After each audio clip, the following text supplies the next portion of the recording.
La chute de Lucifer, l'histoire qui a changé le ciel. Aujourd'hui, des centaines de millions de chrétiens à travers le monde connaissent son nom, Lucifer, l'ange le plus beau du ciel, celui qui a voulu devenir l'égal de Dieu, celui qui est tombé. Mais voici une question à laquelle presque personne ne peut répondre. Dans quel verset exact de la Bible cette histoire est-elle racontée, du début à la fin, dans un seul texte? Cherchez bien. Vous ne le trouverez pas. Parce que cette histoire, celle que vous croyez connaître par cœur, n'existe nulle part sous cette forme. En réalité, elle a été fabriquée, morceau par morceau, pendant plus de 1000 ans, par un moine qui traduit un mot par accident, par des théologiens qui fusionnent des textes qui n'ont rien à voir entre eux, et par un poète aveugle qui invente carrément une guerre céleste de toutes pièces. Un roi humain, mort depuis longtemps, un mythe païen volé à un peuple voisin, une traduction latine mal comprise et une arme politique utilisée pendant des siècles contre des ennemis bien réels. Comment un mot qui signifie littéralement « porteur de lumière » est-il devenu le nom même des ténèbres? Et si l'image que vous avez en tête depuis toujours, cet ange magnifique précipité dans le vide, ne venait en réalité d'aucun de ces textes, mais d'un poème écrit 1600 ans plus tard? Voici l'histoire qui a changé le ciel. Petit rappel avant qu'on plonge dedans. Si ce genre d'histoire vous intéresse, pensez à vous abonner à la chaîne. On décortique la Bible chaque semaine, sans filtre religieux, juste avec les textes, l'histoire et un peu de logique. Pour comprendre, il faut remonter presque 16 siècles en arrière. Nous sommes à la fin du IVe siècle de notre ère, quelque part entre Rome et Bethléem. Un moine est assis devant un texte hébreu. Il s'appelle Jérôme. Le pape lui a confié une mission immense, traduire toute la Bible en latin pour que tout l'Empire romain puisse enfin la lire dans une seule langue commune. Il avance, verset après verset, et il arrive à une phrase du livre d'Ésaïe qui décrit un être tombé du ciel comparé à un astre brillant du matin. Il cherche un mot latin. Il en trouve un déjà existant, utilisé par les astronomes romains pour désigner l'étoile du matin, cette lumière qui brille juste avant l'aube. Le mot signifie « celui qui porte la lumière ». Il hésite quelques secondes, puis il écrit « Lucifer », un mot ordinaire, une simple traduction technique. Jérôme ne crée pas un personnage, il choisit un équivalent latin, rien de plus. Personne dans cette pièce, ce jour-là, ne peut imaginer qu'un mot aussi banal va, quelques siècles plus tard, devenir le nom du diable lui-même. Mais une question se pose immédiatement. Ce mot vient d'un texte. Alors, que dit vraiment ce texte d'Ésaïe? Parle-t-il réellement d'un ange? La réponse va vous surprendre. Le texte se trouve au chapitre 14 du livre d'Ésaïe. Et il ne s'agit absolument pas d'un ange, il s'agit d'un roi de Babylone, humain, mortel, tyrannique, qui vient d'écraser des nations entières sous son pouvoir. Le prophète compose contre lui ce qu'on appelait à l'époque une moquerie funèbre, un chant qu'on adressait traditionnellement à un tyran une fois mort pour célébrer sa chute et humilier sa mémoire devant tout le monde. Le texte hébreu dit « Comment es-tu tombé du ciel, astre brillant, fils de l'aurore ?» Ce n'est pas un nom propre, c'est une image poétique pour désigner l'étoile du matin, ce que nous appelons aujourd'hui la planète Vénus, brillante juste avant le lever du soleil, puis effacée dès que le vrai soleil apparaît.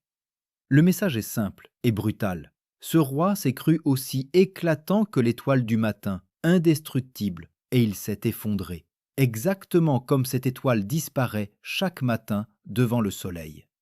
Imaginez la scène, une place publique, quelque part dans le royaume de Juda. La nouvelle vient de tomber, le grand tyran de Babylone est mort. Et au lieu de pleurs, des voix s'élèvent presque en chœur pour chanter sa chute. Pas de tristesse, de la moquerie, un peuple entier qui célèbre en musique l'effondrement de celui qui les terrorisait. C'est ce chant-là que le prophète Ésaïe met par écrit.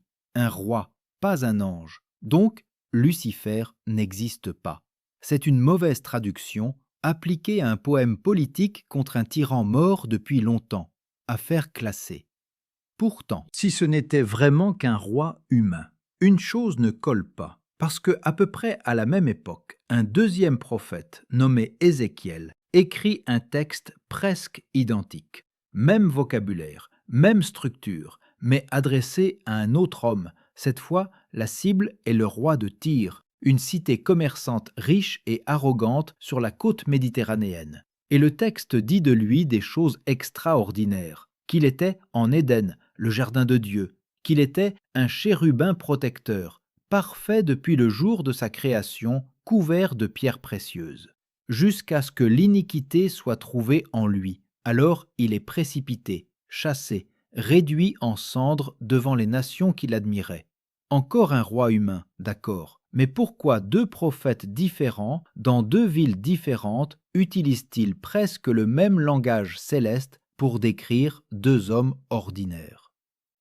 Le roi de Tyr à cette époque n'est pas un inconnu. Sa cité est l'une des plus riches du monde méditerranéen, protégée par la mer, construite sur une île presque imprenable. 2 siècles plus tard, un jeune conquérant nommé Alexandre le Grand devra construire une digue entière rien que pour l'atteindre.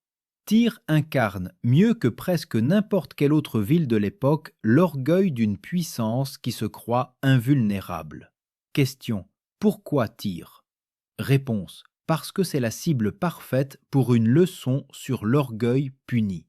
Nouvelle question immédiatement: pourquoi cette leçon utilise-t-elle exactement le même vocabulaire céleste que celle adressée à Babylone? Il y a forcément une source commune. Et cette source, personne ne l'a trouvée pendant plus de 2000 ans, jusqu'en 1929. Cette année-là, sur le site de Ras Shamra, en Syrie actuelle, un paysan heurte accidentellement une pierre avec sa charrue. La pierre cache l'entrée d'une tombe ancienne. Les archéologues arrivent, et ils ne trouvent pas une tombe isolée. Ils trouvent une cité entière, enfouie depuis plus de 3000 ans, Ougarit. Avec elle, des milliers de tablettes gravées dans une langue proche de l'hébreu, révélant toute une mythologie oubliée depuis l'Antiquité.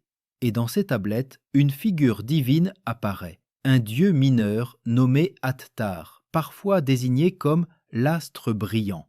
Il regarde le trône vide du plus grand dieu du ciel. Il décide d'y monter. Il tente de s'y asseoir, mais le trône est trop grand pour lui. Ses pieds ne touchent même pas le sol, et il doit redescendre, humilié, régner sur un domaine bien plus modeste.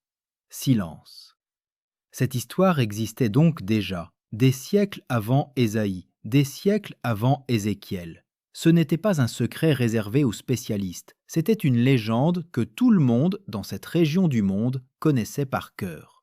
Donc voilà ce qui s'est réellement passé. 2 prophètes juifs, pour humilier 2 rois bien réels, ont emprunté une image mythologique déjà connue de leur public. Un peu comme si, aujourd'hui, on comparait un dirigeant tombé en disgrâce à un personnage de légende que tout le monde reconnaît instantanément.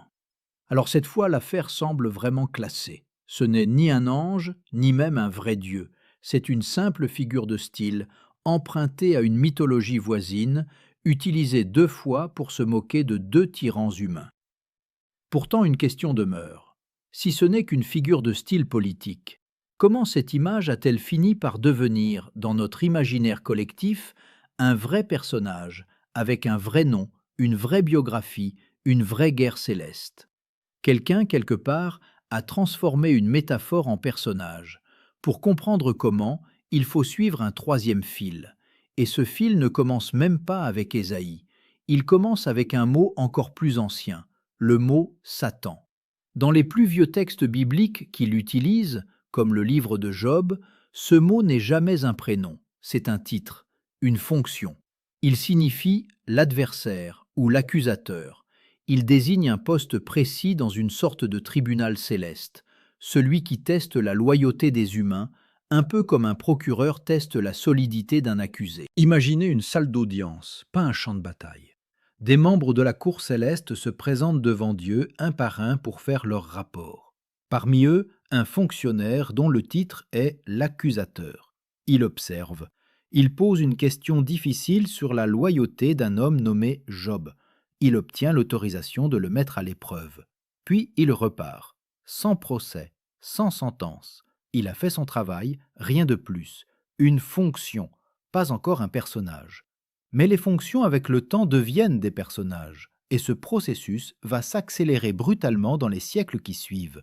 Vers le IIIe siècle avant notre ère, un texte très populaire, jamais retenu officiellement dans la Bible hébraïque, commence à circuler, le livre d'Hénoch. Et pour la première fois, on y trouve une véritable rébellion organisée, non pas un seul être, mais 200 anges, appelés les veilleurs, qui désobéissent volontairement à Dieu, descendent sur terre et corrompent l'humanité entière. Remarquez l'escalade.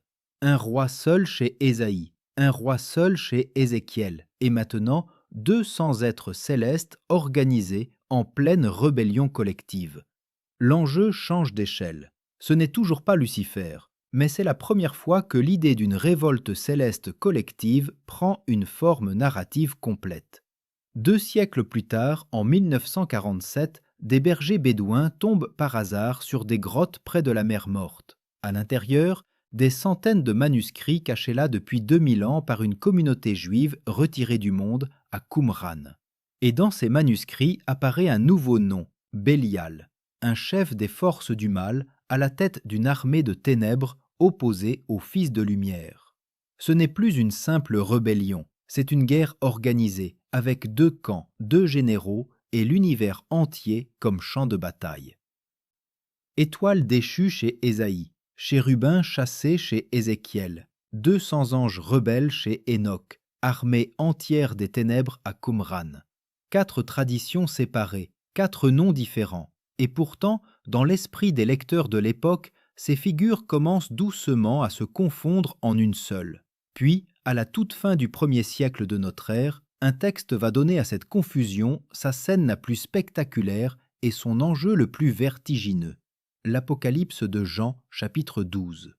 Un grand dragon rouge, explicitement identifié comme le diable et Satan, entraîne dans sa chute un tiers des étoiles du ciel et livre une véritable bataille contre l'archange Michel avant d'être précipité sur la terre. Un tiers des étoiles du ciel, plus un roi, plus 200 anges, un tiers de la totalité du ciel entraîné dans une seule chute.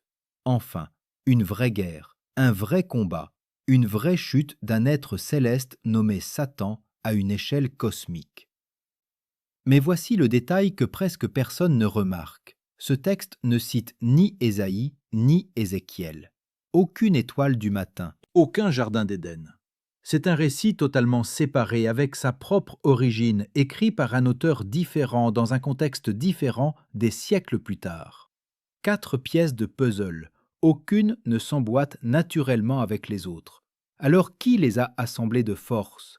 La réponse a un nom, Origène, un théologien brillant, actif au IIIe siècle de notre ère, en Égypte puis en Palestine. Il travaille sur ces textes depuis des années, et un jour, en relisant Ésaïe 14, il s'arrête sur une idée qui ne l'avait jamais frappé auparavant. Et si ce texte, en plus de parler d'un roi, parlait aussi, sous la surface, d'un être spirituel? Il tient une plume. Il écrit cette hypothèse noir sur blanc pour la première fois de manière aussi affirmée. Il prend le texte d'Ésaïe, celui du roi de Babylone, et il décide, pour la première fois de manière aussi systématique, que ce texte ne parle pas seulement d'un homme. Il y voit une double lecture. Sous l'image du roi se cacherait un être spirituel déchu, l'ange devenu Satan. Il applique le même raisonnement à Ézéchiel. Ce chérubin parfait chassé du jardin ne peut pas, selon lui, ne décrire qu'un simple roi commerçant. 3 textes séparés, assemblés en une seule histoire par la décision d'un seul homme. Voilà qui devrait clore le dossier. Origène a inventé Lucifer, cas résolu. Pourtant, un dernier détail rend toute cette histoire encore plus étrange. 3 siècles après sa mort, en l'an 553, l'Église officielle réunit un grand concile et condamne Origène comme hérétique pour plusieurs de ses autres enseignements jugés trop dangereux. Son nom est presque effacé de la mémoire chrétienne officielle. Mais sa lecture d'Ésaïe et d'Ézéchiel, elle, survit. Elle continue d'être enseignée, recopiée, transmise, sans jamais être remise en question, alors même que l'homme qui l'a formulée est officiellement rejeté par l'institution. Une idée peut donc survivre à son propre auteur, même condamné. Mais pourquoi l'Église tout entière adopte-t-elle ensuite cette lecture alors que rien dans les textes eux-mêmes ne l'imposait? Parce qu'une histoire de rébellion et de chute est utile. Elle explique l'origine du mal sans accuser Dieu. Elle donne un visage à l'ennemi. Et une fois qu'une explication aussi pratique existe, plus personne n'a vraiment envie de revenir en arrière. Chaque génération suivante va donc ajouter sa propre pièce à l'édifice sans jamais remettre en cause les fondations. Au VIe siècle, le pape Grégoire le Grand organise toute une hiérarchie des anges en 9 chœurs du plus proche de Dieu au plus lointain. Il place Lucifer, avant sa chute, tout au sommet, le plus proche de Dieu, le plus lumineux, celui qui avait tout et qui a tout perdu. Cette précision n'existe dans aucun des textes d'origine, c'est une pure invention théologique. Au XIIIe siècle, dans une salle d'études à Paris, Thomas d'Aquin pose une question qui va occuper des années de sa vie. Un être parfait, créé par un Dieu parfait, peut-il vraiment choisir librement le mal? Et si oui, pourquoi ne peut-il jamais revenir en arrière, se repentir, être pardonné comme n'importe quel pécheur humain? Sa réponse va devenir un pilier de la théologie catholique. Contrairement aux humains, les anges, selon lui, comprennent instantanément et totalement les conséquences de leurs choix au moment même où ils les font. Pas de doute, pas d'ignorance, pas d'excuse possible. Une fois le choix posé, il devient donc irréversible pour l'éternité. Voilà pourquoi dans cette tradition, Lucifer ne peut jamais être pardonné alors que n'importe quel être humain, même le pire, le peut. Une règle théologique entière construite pour expliquer un texte qui ne mentionne même pas cette question. Comment cette théologie abstraite, réservée aux universités, devient-elle l'image spectaculaire que même un enfant reconnaît aujourd'hui? Par l'art et par la guerre. Mais avant l'art et avant la guerre, il y a d'abord la parole. Chaque dimanche, dans des milliers d'églises à travers l'Europe, des prêtres qui ne savent souvent ni lire le grec ni l'hébreu répètent du haut de leur chair cette histoire à des paysans qui ne savent pas lire du tout. Pas de nuances, pas de contexte historique sur un roi de Babylone oublié depuis longtemps. Seulement l'image simple, frappante, transmise à l'oral, génération après génération. Un ange magnifique a voulu défier Dieu et il est tombé. L'enjeu change encore d'échelle. Ce n'est plus une discussion entre théologiens dans des monastères. C'est devenu, pour des millions de croyants ordinaires, une vérité aussi solide que n'importe quel autre récit biblique. En 1320, Dante termine la Divine Comédie. Il place Lucifer tout au fond de l'enfer, prisonnier de la glace, avec 3 visages et 6 ailes dont les battements produisent le vent glacial qui l'emprisonne lui-même. Une image terrifiante, mémorisable, que plus personne n'oubliera.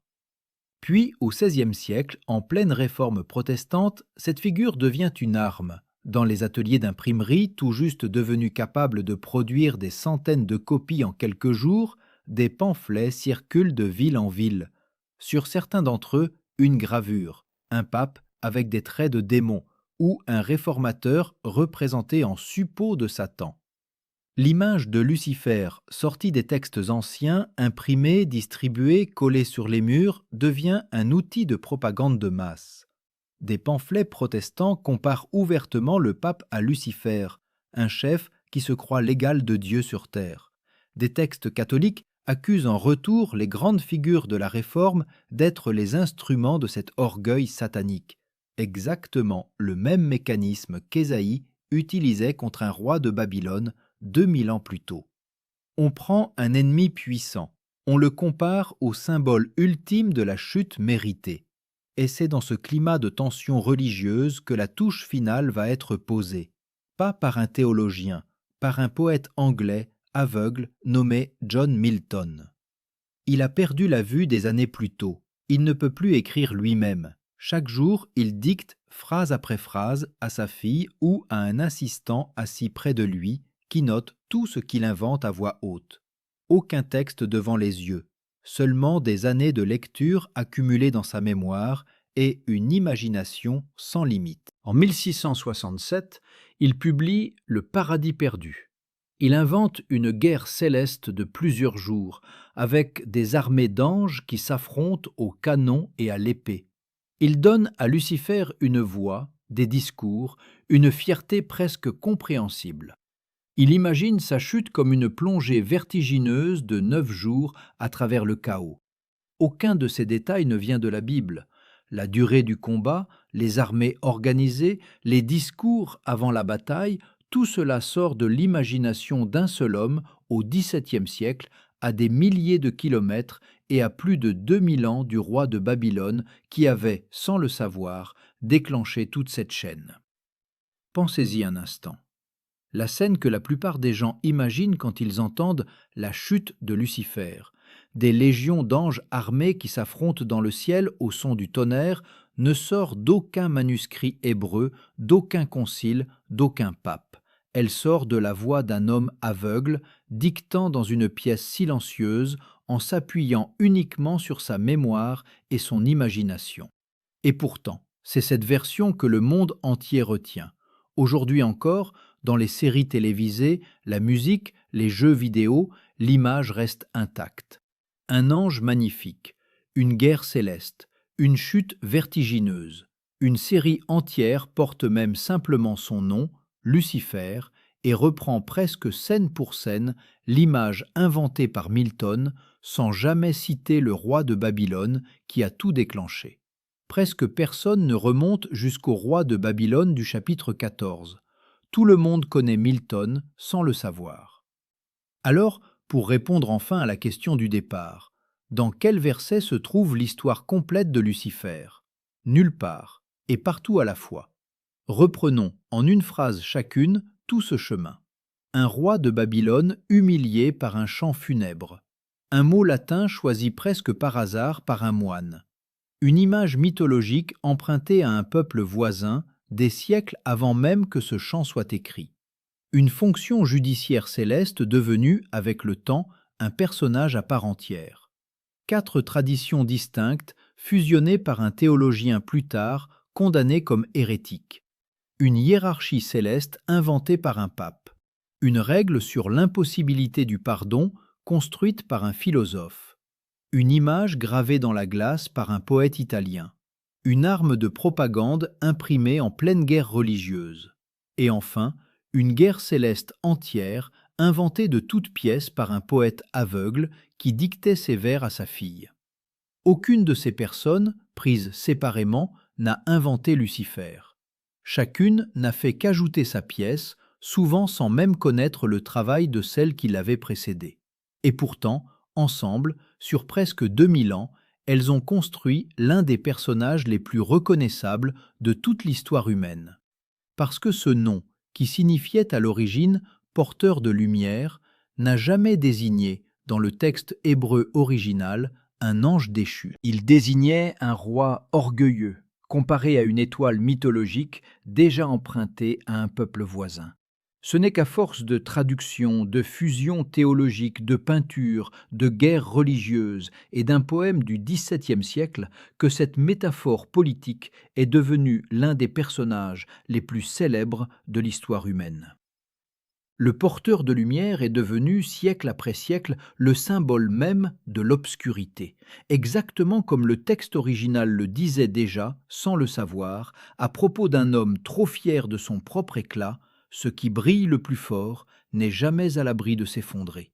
Et parfois, ce n'est même pas l'histoire elle-même qui tombe, c'est son sens d'origine, écrasé sous des siècles de réinterprétation, chaque couche ajoutée rendant plus difficile le retour au texte de départ. Voilà peut-être la vraie leçon de cette enquête. Ce n'est pas seulement l'histoire d'un ange qui tombe, c'est l'histoire d'un texte qui tombe, lentement, loin de son sens d'origine, sans qu'aucun des hommes qui l'ont fait tomber n'en ait vraiment eu conscience. Si cette enquête sur les origines cachées d'un des noms les plus connus de la Bible vous a surpris, abonnez-vous à la chaîne. Chaque semaine, nous reprenons un texte que vous pensez connaître par cœur et nous remontons jusqu'à ses racines les plus anciennes, en hébreu, en grec, dans l'archéologie et dans l'histoire, pour vous montrer ce qu'il dit vraiment, au-delà de ce que la tradition en a fait. Et si cette histoire de mots mal traduits vous a semblé folle, attendez de découvrir comment une seule erreur de traduction a, pendant des siècles, changé le sens complet de la mort de Judas. Une erreur, encore une fois, presque invisible, et pourtant capable, comme celle-ci, de changer le visage entier d'un personnage biblique. C'est notre prochaine vidéo. Constant.